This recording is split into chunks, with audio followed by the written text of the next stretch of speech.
Pessoal, acredito que estamos online já. Boa noite, sejam bem-vindos e bem-vindas. Estamos iniciando aqui hoje mais um bate-papo, mais uma troca de conhecimento e nós estamos profundamente felizes e honrados com a participação da nossa convidada de hoje. Para quem não me conhece, eu me chamo Paula Carvalho, eu sou atriz, sou diretora teatral e coordenadora artística do Pertence. E antes de começarmos, então, eu vou me autodescrever, para quem só está me ouvindo, não está me vendo, poder saber um pouquinho quem eu sou.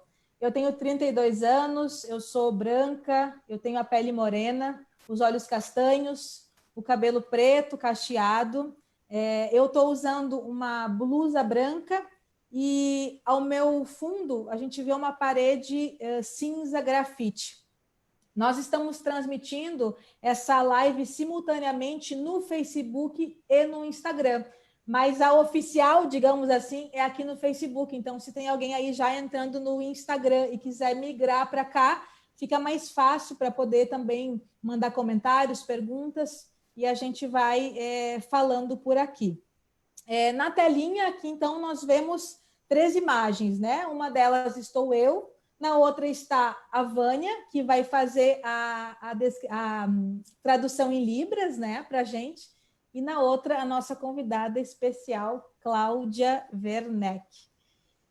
Quando eu digo que essa live é especial, ela realmente é muito especial, por 2 motivos.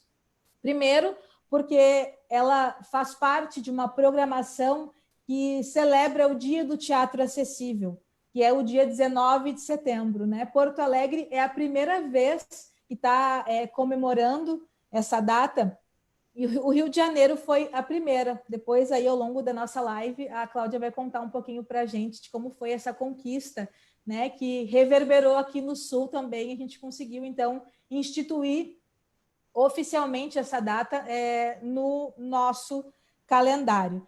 Então, a gente está chamando de comemoração, mas, sobretudo, como uma preciosa oportunidade da gente estar refletindo juntos o que significa essa data, né?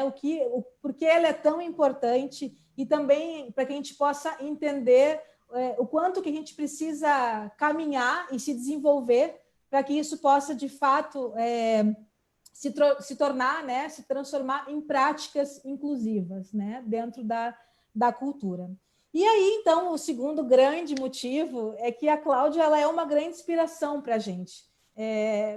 Há um tempo já a gente vem acompanhando a trajetória, vem acompanhando os passos dela e da escola de gente, né? Então, a Cláudia é uma pessoa muito inspiradora para nós todos do Pertence, se tornou aí uma porta-voz, né? Uma ativista que reivindicou, então, esses direitos da pessoa com deficiência. E, inclusive, para quem não sabe, muitas das leis que nós temos no Brasil foram conquistas, né, através de longas batalhas, né, e lutas travadas pela Cláudia e, claro, muitos parceiros, né? Então, assim, sem mais delongas, eu vou fazer um breve histórico da trajetória da Cláudia, porque com certeza não vai dar tempo de falar sobre tudo isso, né, durante essa nossa 1 hora aqui, então eu vou fazer uma breve apresentação. A Cláudia ela é escritora, jornalista, uma defensora incansável da inclusão, da acessibilidade e dos direitos da pessoa com deficiência. Escreveu 14 livros, vendeu mais de 400 mil exemplares e se tornou a única autora recomendada simultaneamente tanto pela Unesco quanto pela Unicef, né? Que são essas principais organizações, né, no mundo no tocante a direitos humanos. Então, enfim, isso é muito incrível. A gente está muito, muito feliz, Cláudia, que tu está aqui. A Cláudia fundou em 2002, né, há 18 anos, a Escola de Gente, Comunicação e Inclusão. Ganhou mais de 50 reconhecimentos públicos, como o Prêmio de Direitos Humanos e a Ordem ao Mérito Cultural, ambos, né, da Presidência da República. Então, agora sim, Cláudia, muitíssimo obrigada, sabe, por tu ter aceitado o nosso convite. Seja muito bem-vinda ao Pertence, ao Trocando Conhecimento. Vou pedir, então, que tu te descreva e te apresente para nós. Muito obrigada, vocês são extremamente acolhedores e receptivos e gentis. Eu agradeço, eu fico muito honrada pelo que você falou, honrada pelo convite e vou aproveitar, então, me descrever também, né? Vou seguir o seu padrão, você falou que tem 32 anos, eu tenho 63. Na verdade, não faz parte da descrição, mas eu acho que quando eu comecei a me interessar por esse tema, que foi em 1991, você nasceu em que ano, Paula? Final de 87. É, então você tinha uns 4 anos, né? Mas eu vou falar mais disso depois. Mas fazendo uma audiodescrição mais tradicional, eu sou uma mulher idosa, eu tenho cabelos grisalhos, eu uso um vestido cinza, com 2 alcinhas brancas aparecendo nas laterais. Meu cabelo é curto nas laterais e a franja, que é grande, eu boto para cima em formato de um grande topete. Eu uso óculos, que em formato assim puxadinho para o lado, e a lente, a armação é da cor preta, e a lente é um pouco assim, ela é verde, tem um tom de verde. Atrás de mim eu tenho uma parede repleta de lembranças da minha vida, tem quadros com flores, pinturas a óleo, retratos, pratinhos, diversas coisas diferentes.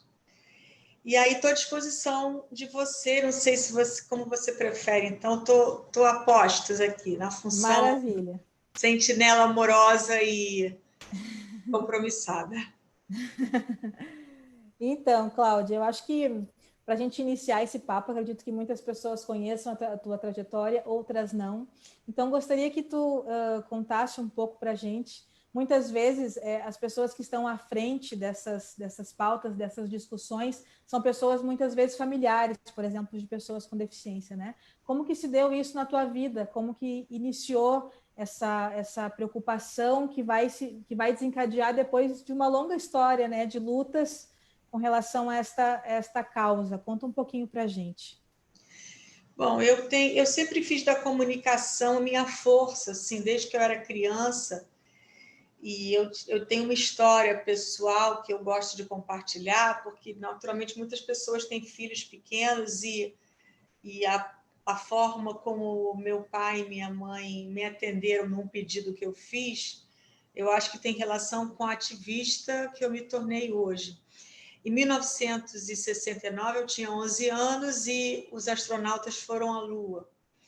E meu pai e minha mãe acordaram a mim, meu irmão, de madrugada para ver os homens na Lua, naquela televisão branca e preta. Uma coisa assim, muito antiga, né? E eu acordei no dia seguinte muito emocionada com o fato de terem homens terráqueos na Lua e falei para o meu pai e para minha mãe que eu queria mandar uma carta para os astronautas falando do quanto eu estava emocionada e feliz com o fato deles terem pisado na Lua. E aí minha mãe e meu pai disseram, claro, faça isso, vai ser muito importante. Eles não falaram, não desvalorizaram o meu sonho assim, mas minha filha, nem telefone funciona, a carta leva meses, nós moramos na zona norte de um bairro do Brasil, que era um país muito pouco conhecido, muito subdesenvolvido, como se dizia na época, eles são os homens mais importantes do mundo. Não, meus pais acharam que meu desejo era lícito. Eu fiz uma carta, que eu tenho até hoje, e traduzi, uma tia traduziu para o inglês, a carta foi enviada para os astronautas e meses depois eles me responderam. E a Uau. sensação de eu ter me comunicado com os homens mais importantes do planeta me deu uma incrível sensação de pertencimento e de força e de capacidade de realizar o que eu queria, tendo a comunicação como a minha principal bandeira. Bom, anos depois eu fiz jornalismo, né? E em 1991 eu era chefe de reportagem da revista Pais e Filhos. Já tinha uma especialização em infância, né? Sempre gostei muito de pensar na infância. E um dia, sempre trabalhei muito, não era mãe de levar filho, levar de manhã, levar mais à tarde. Nunca pegava as crianças na escola, trabalhava muito, minha sogra que pegava. E um dia o meu filho falou, mãe, nasceu um amigo da minha turma, irmãozinho do meu amigo da turma, e eu queria que você fosse visitar. Eu falei, mas meu filho nem conhece a família, ele insistiu, eu fui, levei um presentinho, chegando lá o bebê tinha síndrome de Down, e a mãe, quando soube que eu era jornalista e chefe de reportagem da revista Pais e Filhos, olhou para mim, botou a mão aqui em mim e falou, me ajuda, por favor. Quem é esse bebê que chegou, vai andar, vai falar? Reparem que naquele tempo não tinha internet, não existia um só livro no Brasil sobre síndrome de Down para leigos. Aquela mulher, ela era uma mulher em condições financeiras de comprar o que ela quisesse, de pagar os profissionais que ela quisesse, mas ela queria informação sobre síndrome de Down, ela não sabia absolutamente nada. E eu saí dali imbuída com esse pedido dela, aquilo me tocou profundamente, e a minha editora aceitou que eu fizesse uma reportagem sobre síndrome de Down. E quando eu comecei a pesquisar sobre síndrome de Down, eu tive uma grande sorte, porque eu conheci 4 pessoas adultas com síndrome de Down que em 1991 tinham sido criadas por suas famílias com total consciência do que era ter síndrome de Down. Então eu passei horas e horas conversando com eles e eu percebi que a grande dificuldade deles era se comunicar, porque ainda que eles se expressassem, o fato deles terem um fenótipo de alguém com uma deficiência intelectual, muito estigma, eles recebiam sempre olhares de menos-valia. E a gente sabe que a comunicação não acontece quando alguém está te olhando achando que você tem menos valor do que ela. É a mesma coisa que acontece na família entre pessoas adultas e crianças. Não há comunicação se as pessoas adultas acham que tem mais valor só porque tem um corpo maior, então há mais tempo no planeta. A criança não há comunicação. A professora com o aluno, se a professora se acha mais importante do que o estudante na sala de aula, também não há comunicação. Então, eles não se sentiam pertencendo à sociedade e às vezes até com dificuldades familiares, porque eles não conseguiam se expressar e ainda que se expressassem, não conseguiam sentir que a sua opinião era importante. Isso me tocou profundamente, né? E eu pensei como é viver numa sociedade pautada pelo intelecto, tendo o intelecto que é considerado de menor valor. Então, que vida é essa, né? Que ser é esse? Que mundo é esse? E acabei, fiz a minha reportagem, né, ganhei uma premiação com ela e não me saía da cabeça tudo que eu tinha escrito que não coubera na reportagem. E acabei escrevendo o primeiro livro sobre síndrome de Down no Brasil para leigos em 1992. Eu recebi 3.000 cartas com esse livro, de pessoas de todo o Brasil assim pedindo ajuda, todo tipo de ajuda. Foi muito impactante para mim. E aí eu respondi todas as cartas à mão, naquele tempo não tinha internet, repito. Mal tinha computador, então eu escrevi todas à mão. E aí se deu uma transformação em mim, porque é como se tivesse havido uma explosão interna naquele ser que eu era. E eu até então me achava uma super jornalista, eu tinha 13 anos de carreira e percebi que eu não era aquela jornalista antenada, maravilhosa, que eu achava que eu era uma jornalista ingênua, bobinha. Por quê? Porque quando eu pensava em crianças, quando eu pensava em mães, quando eu pensava em pais, eu não pensava que pai, mãe e criança pudessem ter alguma deficiência.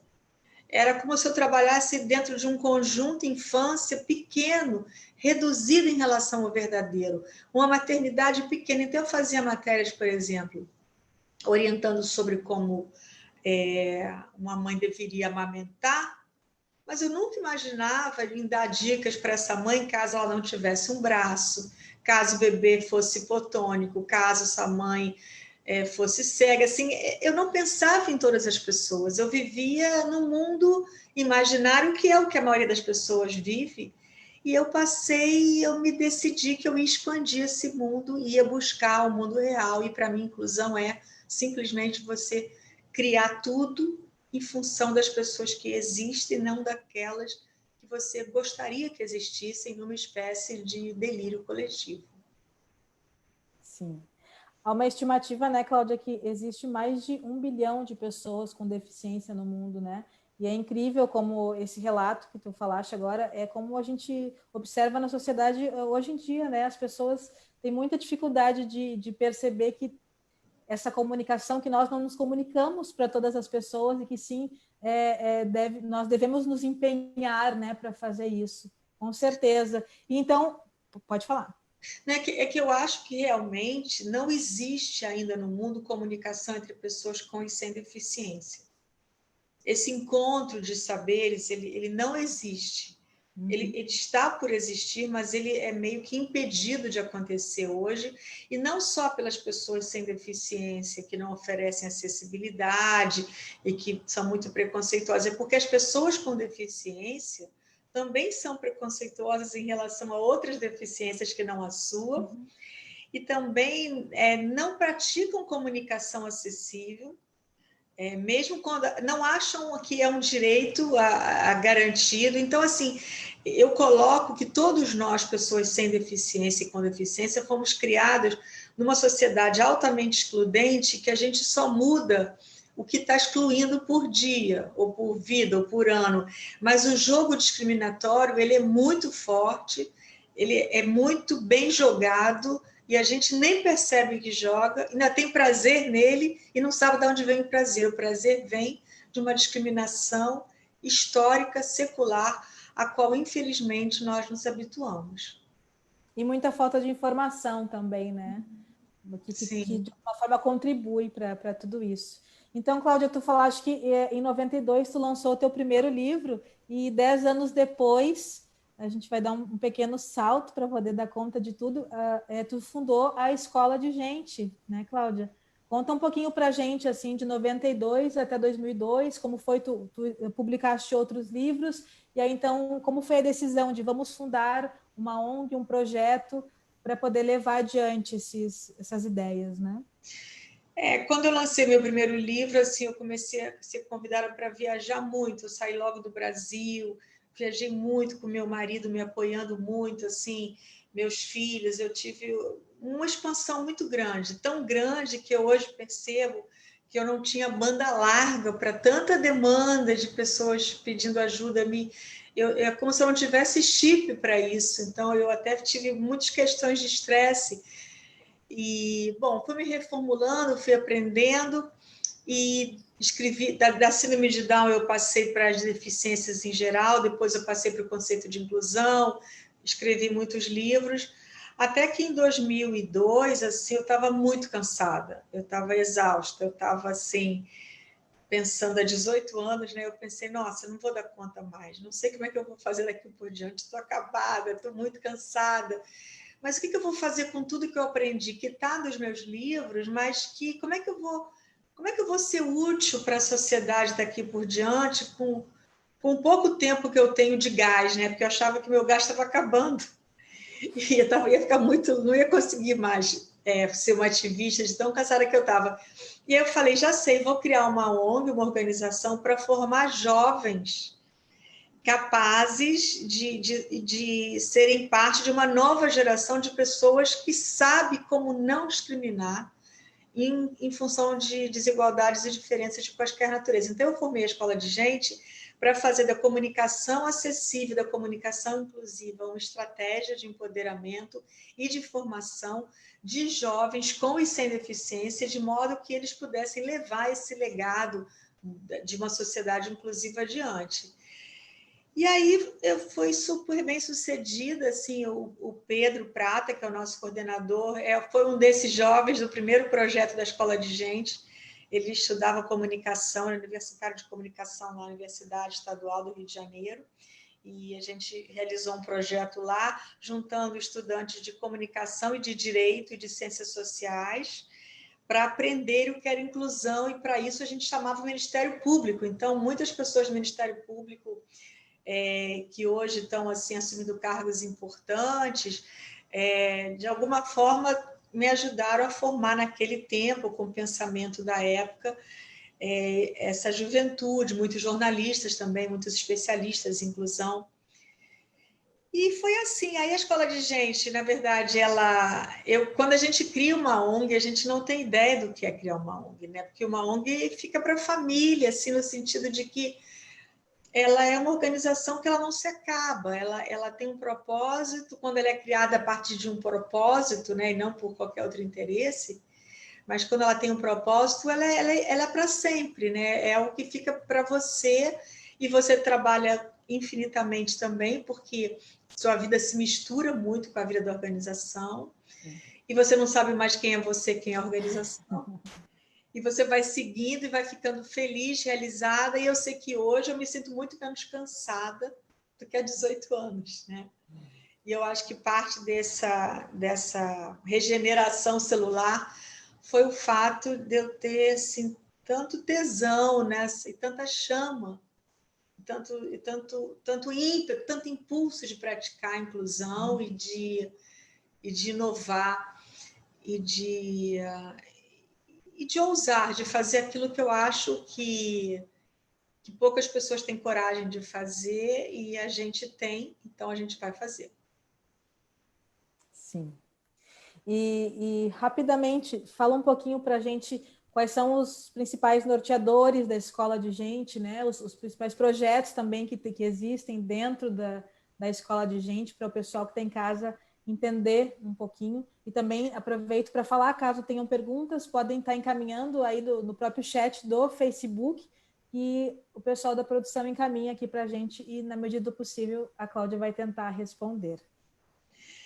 Olha, o nome completo da gente é Escola de Gente, Comunicação em Inclusão, porque é escola no sentido de seguidores incondicionais de gente, ou seja, nós não admitimos nenhum tipo de segregação ou discriminação. E também é escola no sentido de formação.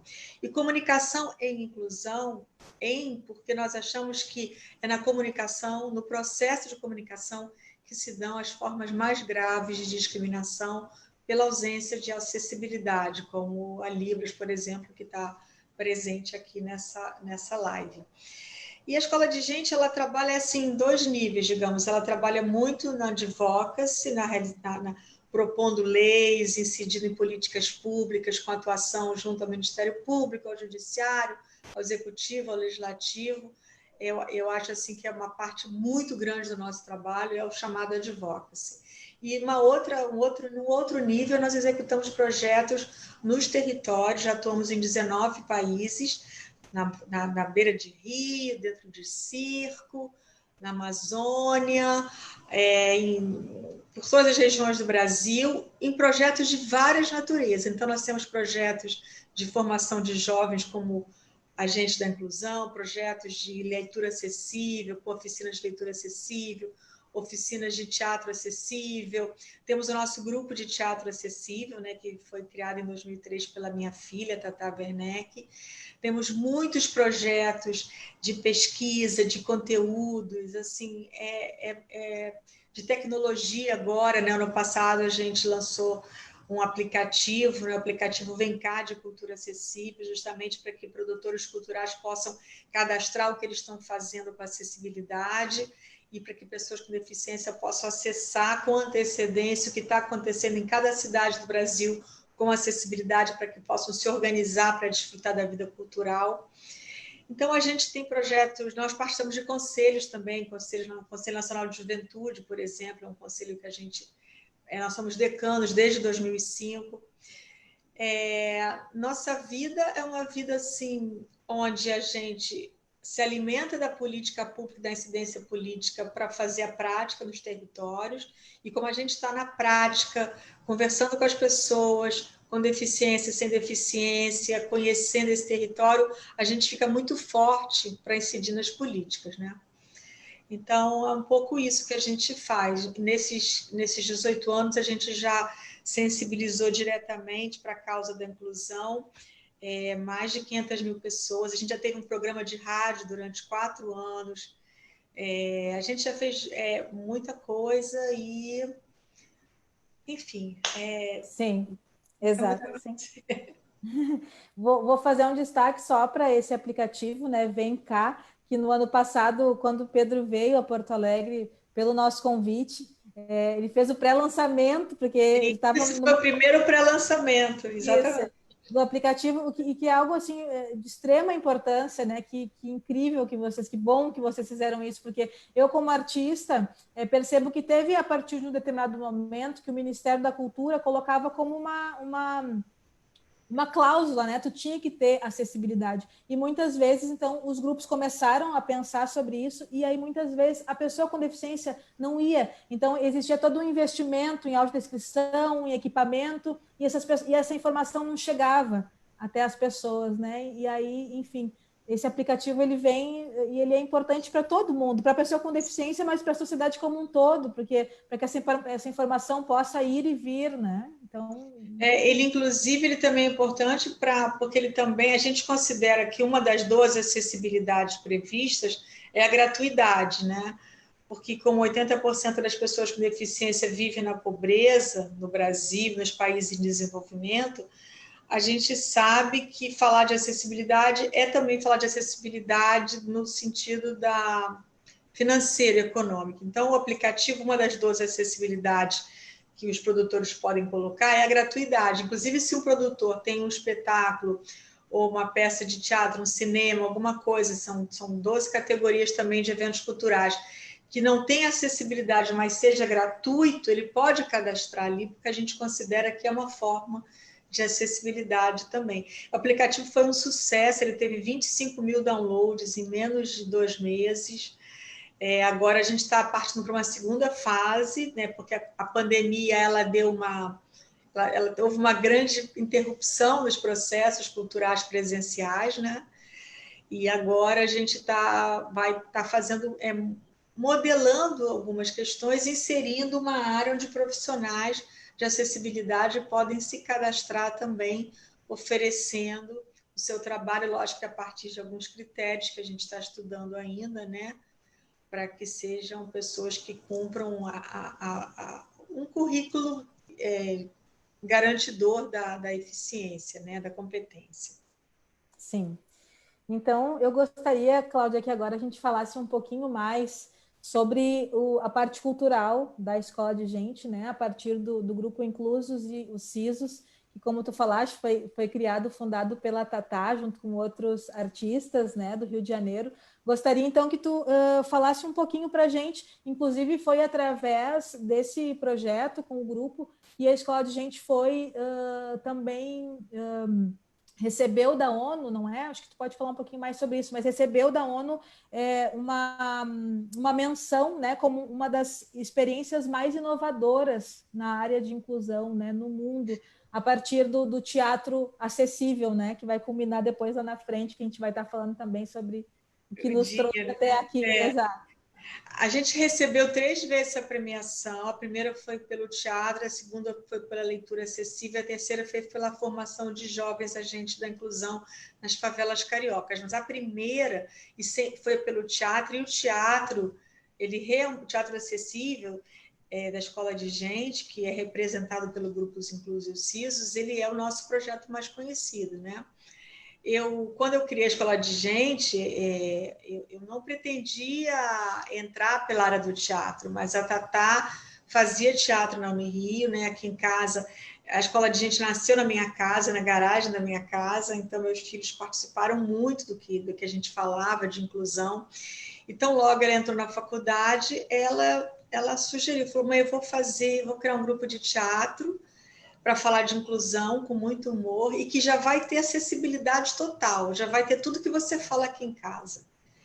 E assim foi, ela mobilizou os amigos da Unirio, os atores e atrizes, e criou um grupo de teatro que já nasceu assim, exemplar. Naquele tempo não tinha convenção da ONU, não tinha lei brasileira de inclusão, mas assim, já era claro para ela e para a gente que tinha que ter total acessibilidade, ainda que não tivesse ninguém com deficiência presente. Naquele tempo isso era considerado absurdo, era considerado caríssimo. Como você vai botar libras desde a fila de entrada, a visita ao cenário, audiodescrição, legenda, programa em braille, programa em letra ampliada, como você vai fazer tudo isso se você nem sabe se vai ter pessoa com deficiência lá? E a gente dizia, não, mas um espetáculo de teatro tem que estar em condições de garantir a participação de qualquer pessoa que chegue, porque toda pessoa que chega tem o mesmo valor humano e, portanto, a sua forma de comunicação é sempre legitimamente humana. E a gente está fazendo teatro para pessoas humanas, não são para hipopótamos, girafas, lagartixas, né? Então, tem que dar conta da comunicação que emana de qualquer pessoa que chega aqui. né? O nosso teatro sempre foi gratuito também. E aí a gente começou a fazer tudo isso ainda inicialmente sem dinheiro, até que em 2007, 2005, 6, 7, a gente conseguiu os primeiros recursos de Lei Rouanet.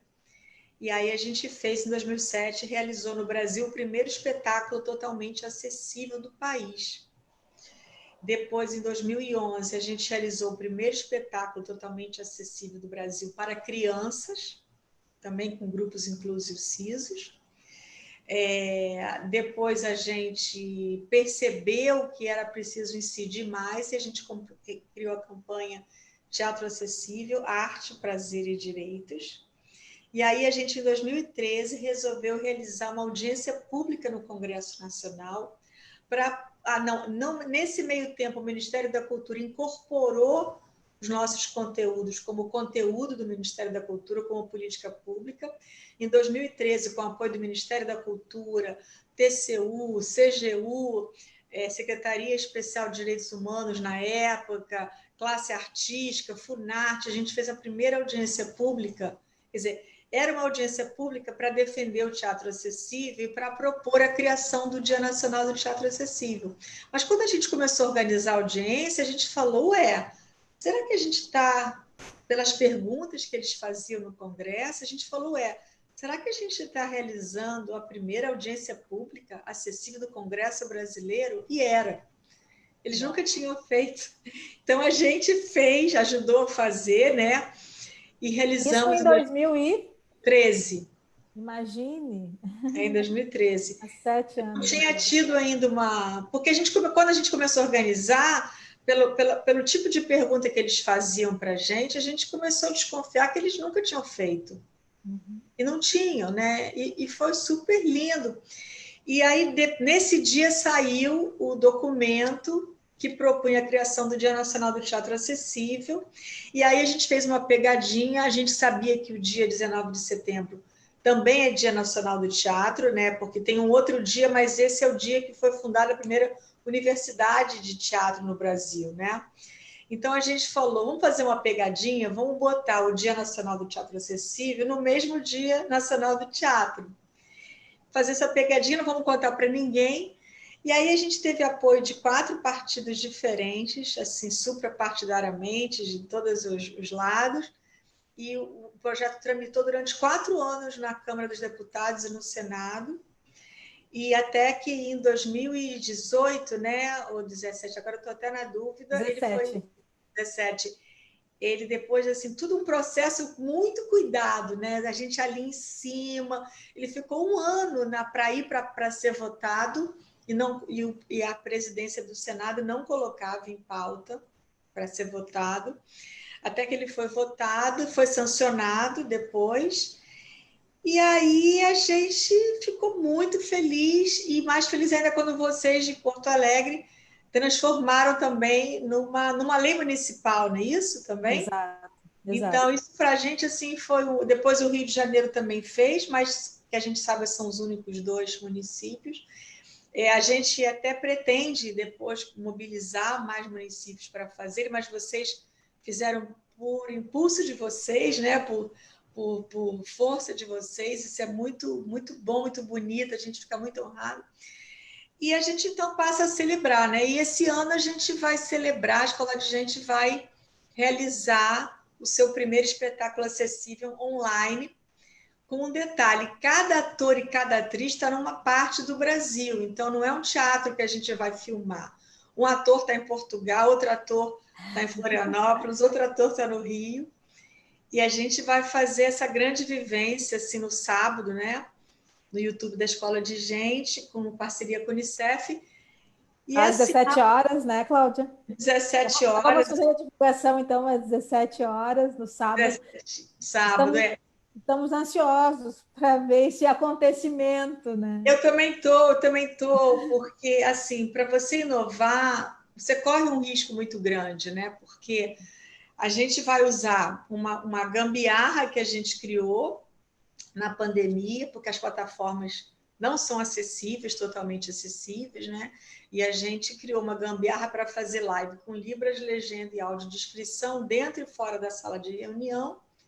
e agora vamos usar essa gambiarra para fazer o espetáculo de teatro. Mas hoje, nas entrevistas que eu dei, eu estou até reforçando isso, porque as pessoas estavam achando que ia ser um espetáculo ao vivo, mas com um grupo se apresentando num lugar só. Eu falei, não, a gente respeita o isolamento, a gente quer provar que dá para fazer cultura acessível, cada um num lugar.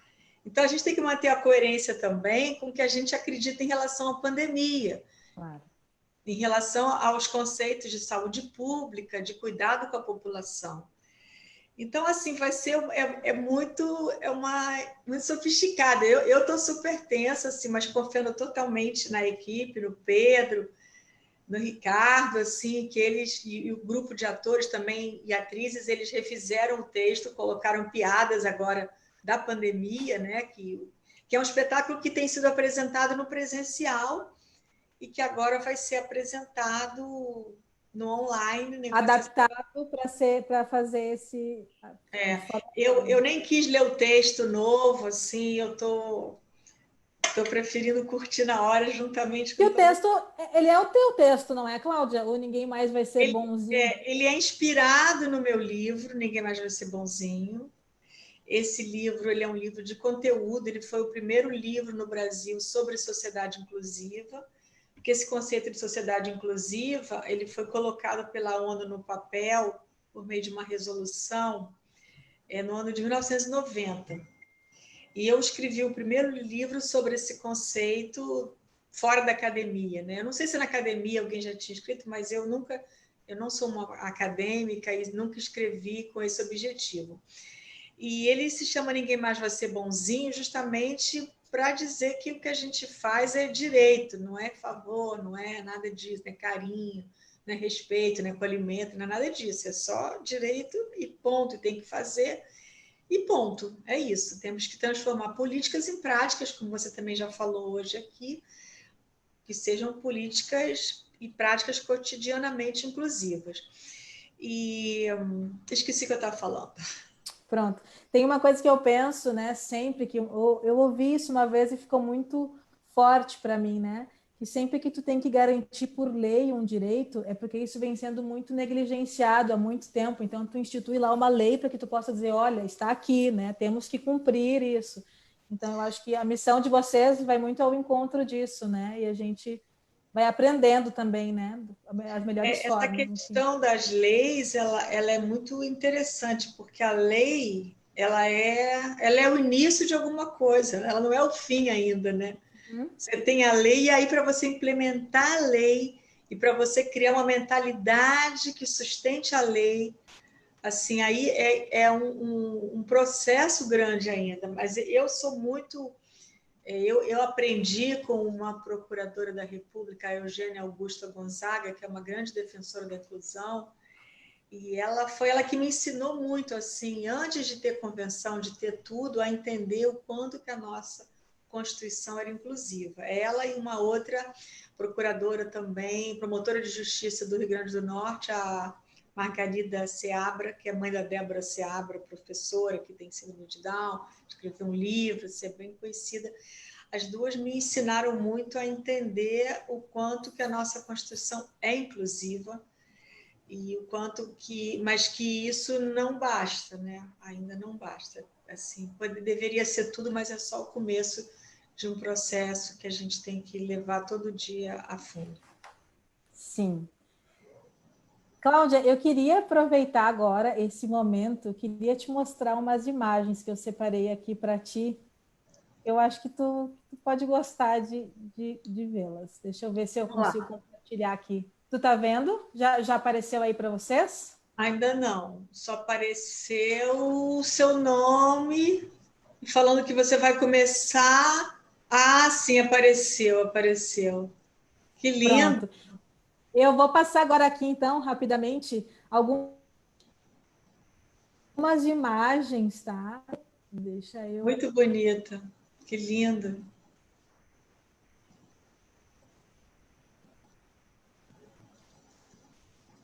Tá na primeira, você sabe, né? Ver como eu faço para passar aqui para os próximos. Vocês estão me ouvindo?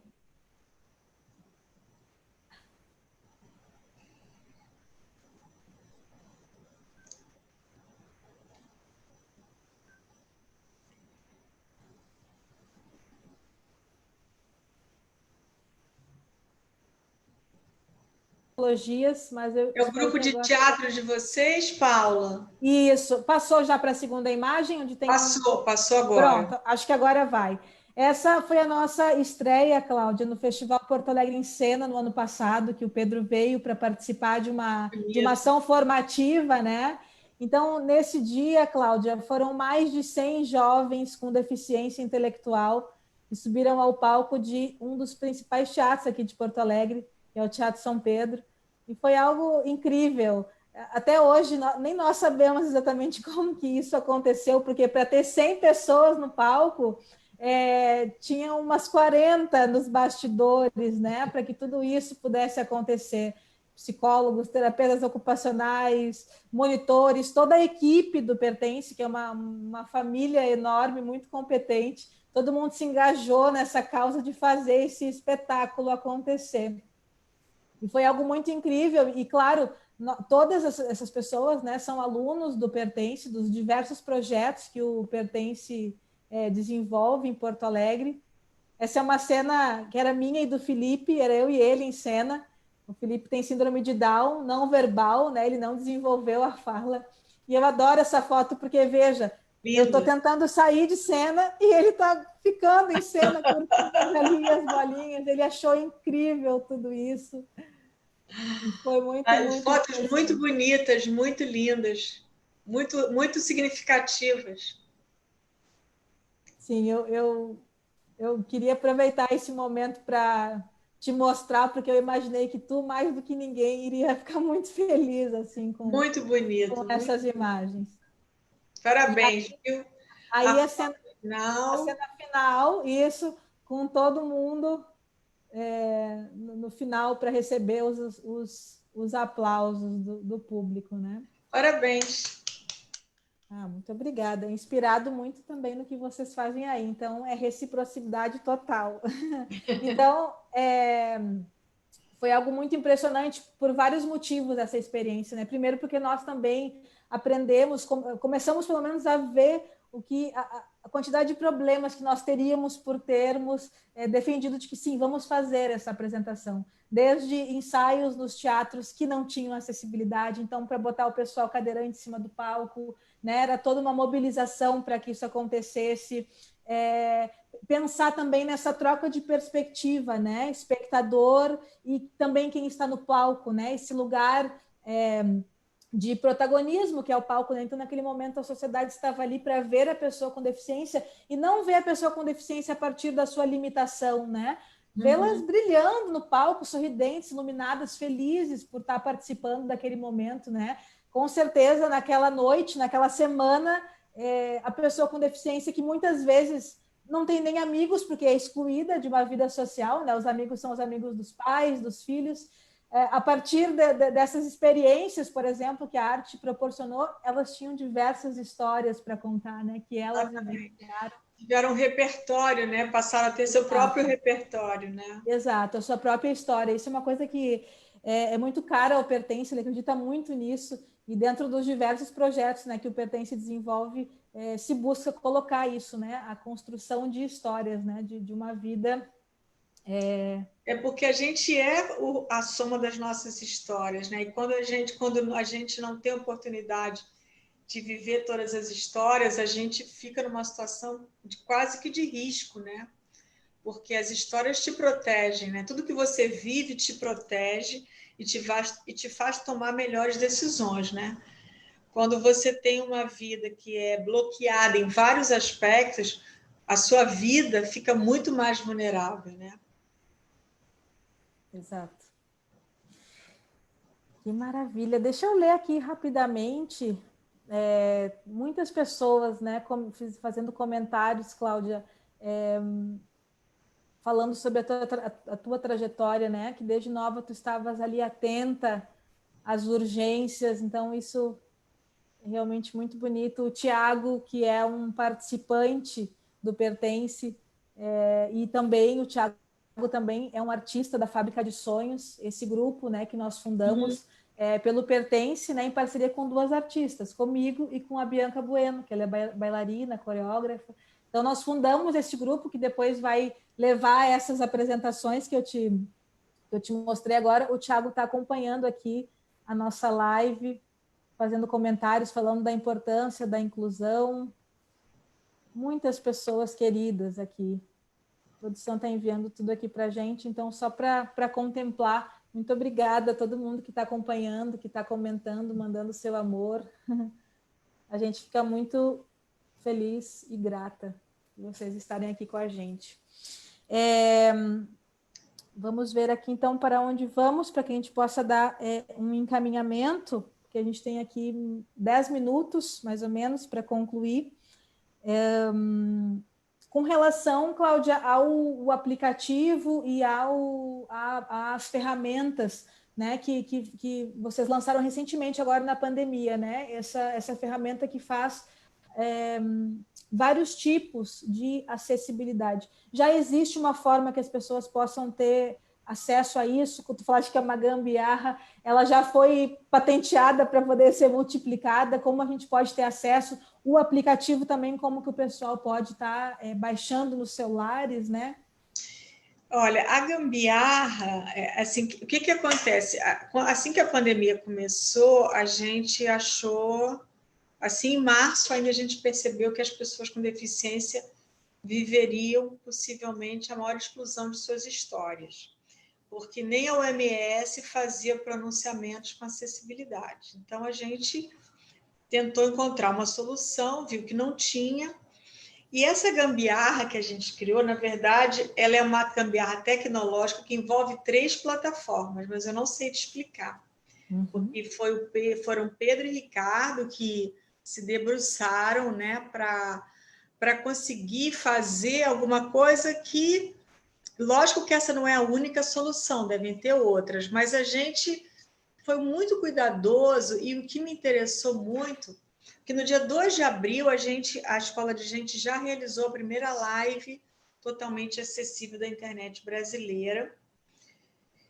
E aí a gente foi percebendo muitas coisas, que era preciso, que não era só transferir a acessibilidade do presencial para o virtual, era preciso desenvolver uma outra inteligência. Que, por exemplo, você vai fazer uma audiodescrição minha e sua. Se a gente tiver uma cadeira de rodas, se a gente for usuário de cadeira de rodas, quem está olhando não sabe. Então, a gente também entendeu que não tinha que descrever. Que se quem está vendo não vê que você usa cadeira de rodas, a audiodescrição não tem que falar, a não ser que a pessoa fale quando é ela. Mas a gente tinha uma audiodescritora. Aí colocamos uma audiodescritora num canal fechado, mas achamos que também ela tinha que estar ao vivo, numa postura pedagógica. Então, a gente foi mexendo nisso tudo. A legenda, a gente achou que a legenda estava ao vivo por fora na sala de reunião, e no determinada live a gente viu que não tinha legenda dentro para um palestrante que era surdo e que não usava Libras. Então, quem estava fora via legenda, quem estava dentro não via. Tudo isso a gente foi mexendo, criando soluções para a gente. Agora, a gente contratou uma empresa para fazer a legenda, a gente já usou todas as legendas disponíveis na internet, mas nenhuma delas nos parece efetivamente boa. A estenotipia é muito cara. Então, a gente usa a nossa gambiarra, mas a gente contrata o intérprete de Libras, a gente contrata uma legenda, a gente contrata uma audiodescrição. O que nos cabe é porque, durante toda a live, tem ajustes sensíveis. Tem ajustes de quem... É como você praticar alguma coisa nova. Você vai praticar um exercício novo, vai usar um computador novo, vai trocar de um modelo para outro, você tem que aprender a usar, né? Todos os aplicativos. E a gente começou a receber muitos pedidos de pessoas querendo comprar a nossa gambiarra. A gente falou, a gente não está vendendo nada. A gente vai ensinar o que a gente está fazendo, do jeito que a gente consegue ensinar, e de repente alguém tem até uma gambiarra melhor que a nossa, e no futuro a gente espera que as plataformas deem conta de serem acessíveis, porque para elas é muito simples. Exato. E nenhuma é totalmente acessível. E aí a gente fez uma meta live que está disponível na internet, que é uma live, a gente sempre para essas lives a gente chamava um jornalista famoso, a gente chamou a Cora Ronay para debater com a gente, e nessa live a gente ensinou as pessoas a usarem a gambiarra. Ela está disponível, mas as pessoas querem mais, né? Elas querem saber detalhes, e aí a nossa equipe, de repente, a gente não estava fazendo mais nada a não ser atender telefonema e explicar como fazer live acessível. Isso foi meio que um dilema para a gente, porque não era, a gente fez isso com recursos próprios e não sobrava mais tempo para nada. E aí um dia eu falei, mas espera aí, tem alguma coisa errada. E as crianças? As crianças estão sem entretenimento acessível. Aí a gente realizou a primeira live acessível para crianças, que para mim foi um dia inesquecível. É algo encantador, porque você para fazer uma audiodescrição de uma criança, você tem que combinar com ela, o que ela vai dizer, se ela é um menino, se ela é uma menina, que hoje também é declaratório, a cor da pele é declaratória. Então, a gente fez um ensaio com as famílias, e as crianças iam respondendo as perguntas da audiodescritora, para a audiodescritora poder descrevê-las no dia da live. E foi muito interessante, porque quando a audiodescritora perguntava para elas a cor da pele, ninguém falava assim, branco e preto. As crianças falavam, eu sou rosa, eu sou bege, eu tenho a cor da minha carne, eu sou marrom. Então, assim, como a criança é livre para pensar a diversidade do jeito que lhe parece, sem rótulos, sem palheta entre o branco e o preto, o que tem, né? Era tudo assim. E a gente combinou com as crianças também que quando elas quisessem falar, elas levantariam uma colher de pau. E aí uma das crianças ficou com a colher de pau levantada, e quando a gente perguntou o que era, ela falou, eu quero fazer cocô. Foi muito lindo, assim, porque foi muito interessante. E outras coisas também que aconteceram, assim, de aprendizado nosso, né? E, bom, então, agora, o que nós queremos a gente estamos buscando formas, recursos, de fazer um livro explicando como se faz, não só a gambiarra, mas como que você desenvolve uma inteligência para acessibilidade na web, porque ela mexe com o jurídico. Você, por exemplo, a autorização da imagem, tem que botar também que é uma autorização da imagem e da autodeclaração, no caso de crianças. Quer dizer, como é que você junta todas as diversidades ao mesmo tempo nessa questão? Como é que você junta gênero? Como é que você junta as questões todas agora do não binarismo também, né? Das manifestações não binárias de gênero? Mexe com tudo, na verdade. Sim, é um processo que está totalmente em construção também, né, Cláudia? Tudo isso está muito em construção, sendo descoberto ainda. É muita coisa para aprender. A questão da iluminação, por exemplo, a gente sabe que a iluminação é uma medida de acessibilidade também. Tem que ter uma iluminação para as pessoas com baixa visão, tem que ver a questão do som. São muitos aspectos, né? Então, assim, quem quiser aprender, tem uma live no Facebook da Escola de Gente, que é uma live que explica como fazer a gambiarra. A gente está ajudando, o Congresso Brasileiro fez sua primeira live acessível a partir da nossa live, usando a nossa gambiarra. O Unicef também, outras organizações fizeram, outras corporações fizeram. E a gente está tentando se dividir. O que a gente quer é pressionar as plataformas para elas se tornarem acessíveis. Zoom, Facebook, Instagram, todo mundo acessível, com 3 canais, dentro e fora da sala, que fica online com acessibilidade garantida. Isso é o que a gente está querendo, e enquanto isso a gente quer encontrar um método para disseminar o que a gente criou e quer que isso fique como o maior legado da pandemia, a cultura acessível online, a comunicação acessível online, como um legado importante da pandemia, para garantir o direito à participação democrática de pessoas com deficiência, idosas, pessoas refugiadas, baixo letramento. Nossa, tanta gente se beneficia, como já falamos aqui. Exato, exato. Eu quero ler aqui um destaque, o Alexandre Souza fala, Cláudia Werneck, nós somos admiradores do seu trabalho e estamos caminhando no mesmo sentido. Claro, nós ainda estamos aprendendo e engatinhando, mas caminhando. Nós desejamos muito fazer uma live proporcionando ao nosso público compartilhar a sua história e sua causa. Muitas pessoas aqui falando muitas coisas lindas. Da Doma Produções Artísticas, esse papo é inspirador, além de ser muito reflexivo.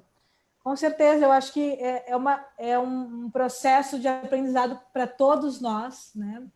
E antes tarde do que mais tarde, que logo a gente comece, então, a falar sobre isso, para que realmente a internet mesmo não é acessível, o que tu falaste é uma coisa muito séria que tem que ser pensada, né? Com a pandemia, quando estava existindo alguns avanços, projetos, espaços, alguns lugares de fala que a pessoa com deficiência, né, estava conseguindo conquistar, veio a pandemia e novamente essas pessoas foram para um lugar de total, enfim, um lugar muito obscuro. Então, é uma tragédia dupla, é uma outra tragédia, só que essa outra tragédia ninguém percebe nem se interessa por ela. A tragédia da falta do bloqueio de informação para pessoas com deficiência quer dizer também que o mundo não quer saber o que elas pensam, não quer ouvir socorro, não quer ouvir uma coisa boa que aprenderam. Então, é um ato assim, quase criminoso, né? É criminoso, não é crime, mas é criminoso de algum modo, ou talvez até seja crime, mas eu teria que olhar na legislação, porque você não pode tratar as pessoas com deficiência da forma como o mundo virtual vem tratando e que ficou muito ostensivo depois da pandemia. Sim.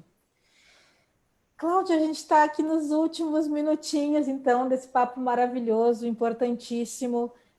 Para finalizar, gostaria de que mais do que fazer uma pergunta para fechar, enfim, gostaria de te passar a palavra como que tu pudesse fazer, enfim, uma reflexão, uma provocação que seja, para que a gente saia daqui, né, mais cutucados ainda do que nós já ficamos depois de tudo que tu nos falaste hoje. Então, para que a gente possa concluir, né? O que tu gostaria de falar para a gente finalizar essa live? Eu queria agradecer muito, porque é muito bom quando a gente já viveu muito e você, assim, olha para trás e vê que você tomou, assim, boas iniciativas no sentido de que você levou para a sociedade, para o mundo, com muita gente ajudando, você levou aberturas de consciência, né? Porque nós somos muito resistentes. Eu acho que a minha provocação final é que nós somos uma espécie que não se gosta. Nós somos uma espécie, a espécie Homo sapiens não gosta de si, entende que as pessoas com deficiência são detalhes dela, são como satélites da própria espécie, que podem ser chamados quando a gente quer e devolvidos quando não se quer. E isso é muito triste, porque você percebe que é uma humanidade que nem sabe que as pessoas com deficiência nascem com direito ao planeta como as pessoas sem deficiência. Então, da onde vem esse falso poder, essa arrogância? Da onde vem, aonde está isso que a gente não consegue chegar e limpar de vez, né? O fato é que são muita história de exclusão, e como tudo é conectado, a gente não pode achar que uma pessoa com deficiência excluída não vai... Ela pode sofrer um impacto muito grande porque está sendo discriminada, mas quem discrimina sofre o mesmo impacto. E aí, nesse ponto, é tão bobinho que nem percebe isso, que está também sofrendo o impacto da própria discriminação que praticam. Eu acho que as pessoas não são mais, as pessoas só são bobinhas, as pessoas acham que algumas coisas são inadiáveis quando não são. E o mundo caminha numa velocidade espantosa e que nessa velocidade venha a inclusão. Porque se a gente não tomar cuidado nesse momento histórico, se a gente não for muito firme, essa velocidade toda vai servir para mais exclusão. E esse é o ponto que a gente não pode permitir. E muito obrigada pelo convite. Sucesso para você, Cláudia. sucesso para todo mundo. Muitíssimo, muitíssimo obrigada. Assim, fico muito, muito tocada com a tua generosidade, né, com a tua fala tão elucidativa para todos nós. Queria avisar que essa live vai ficar gravada, então compartilhem, multipliquem, porque com certeza é de utilidade pública. Avisar também que no sábado, então, vai ter às 17 horas no YouTube da Escola de Gente o primeiro espetáculo virtual e totalmente acessível do Brasil. Então, vamos acompanhar, vamos multiplicar, vamos multiplicar para os familiares, para os conhecidos, porque com certeza vai ser algo muito importante da gente ver e também se apropriar disso tudo. Cláudia, um beijo enorme para ti. Agradecemos por tudo, pela tua presença, pelas tuas palavras. E até uma próxima. Quando tu vieres a Porto Alegre, já sabe que tens uma escala no Pertence. Tu vai adorar te receber. Claro, com todo carinho, vai ser muito bom. Parabéns para vocês. Obrigada, Vânia. Obrigada, Pertence a toda essa equipe, Paula particularmente, as pessoas que participaram. Eu agradeço muito a oportunidade e estamos sempre aprendendo, sem parar, sem parar, sem parar, e isso é uma grande aventura da qual a gente não vai abrir mão. Beijo, Maravilha. boa noite. Beijo. Obrigada, boa noite. Beijo, Obrigada. Vânia. Obrigada. Tchau, gente. Tchau. Até uma próxima.